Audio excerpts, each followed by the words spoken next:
BJP আৰু বিপিএফৰ আপোনালোকৰ মধুচন্দ্ৰিকা অন্ত পৰিল নেকি?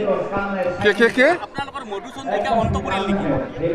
মই এইবিলাক কথা বুজি নাপাওঁ। মুঠতে দিছপুৰ আৰু দিল্লীত বিজেপিৰ লগত তাৰমানে NDA আৰু দিছপুৰৰ AJP বিজেপি আৰু BPF দলে চৰকাৰ চলাই আছে বাছ।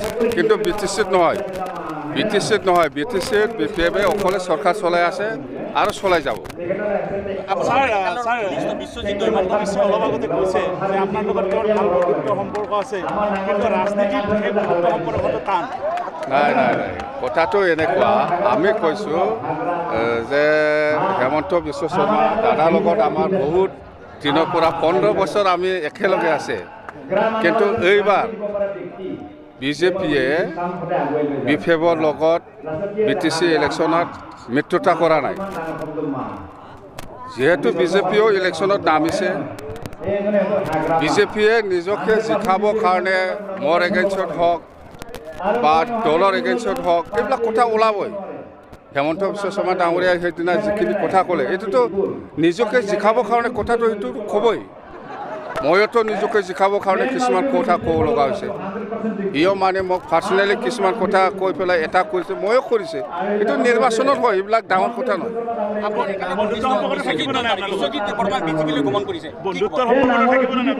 BTC নিৰ্বাচনত বন্ধুত্ব নাই,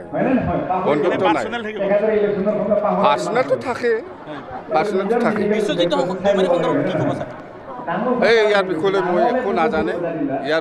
মই একো নাজানে। মুঠতে আমাৰ কথাটো হ'ল BPFে BTCত চৰকাৰ গঠন কৰিব এবছলিউট মেজৰিটি লৈ পেলাই, আৰু অ'ভাৰটেকিং সময়ত ডক্টৰ হিমন্ত বিশ্ব শৰ্মা ডাঙৰীয়াক আমি এইবাৰ অ'ভাৰটেকিং চেৰেমনিত নামাতিব। এইবিলাক কোনে ক'ত যাই থাকক, মইতো যোৱা নাই না। মইতো আছে BJP বা কংগ্ৰেছত যোৱা নাই। মই থকাৰ পিছত আৰু কি চিন্তা কৰিব লাগে? হেমন্ত বিশ্ব শৰ্মা ডাঙৰীয়াই যোৱাকালি মোক মেকুৰী বুলি কৈছে। দিছপুৰৰ পইচাটো চব খাই দিছে বা দিছপুৰৰ পৰা পইচা আনি খাই থাকে। তো আমি সেইকাৰণে কৈছোঁ যে হেমন্ত বিশ্ব শৰ্মা ডাঙৰীয়াই আমাক 1000 কোটি টকা দিব লাগিছিল, আজিলৈকে 600 কোটিহে দিছে।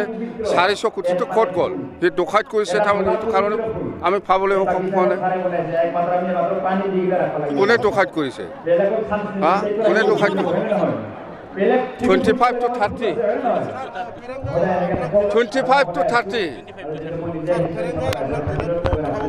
এইবিলাকৰ নাম ওচৰত নাই নিব। আমাৰ যুদ্ধটো হ'ল হেমন্ত আৰু মই, দাদা আৰু মই।